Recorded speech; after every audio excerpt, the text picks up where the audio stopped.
And this one is Tagalog translation, MBB tag translation. And the MBB tag is easy to understand. And also, ang pulong sa Diyos is also easy to understand.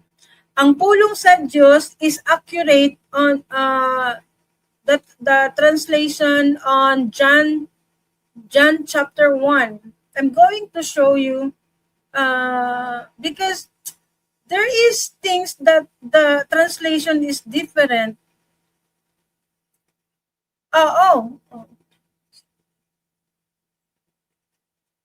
What's the other chat?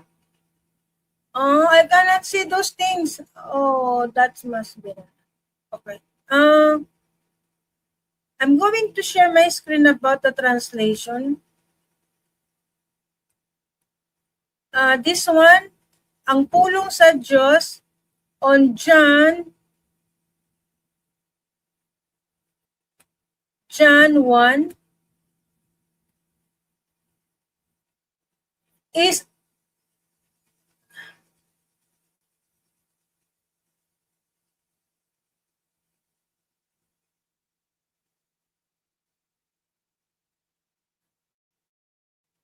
this is Cebuano. This is accurate.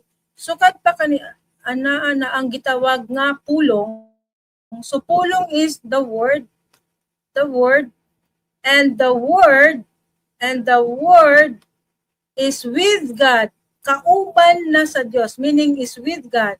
And the word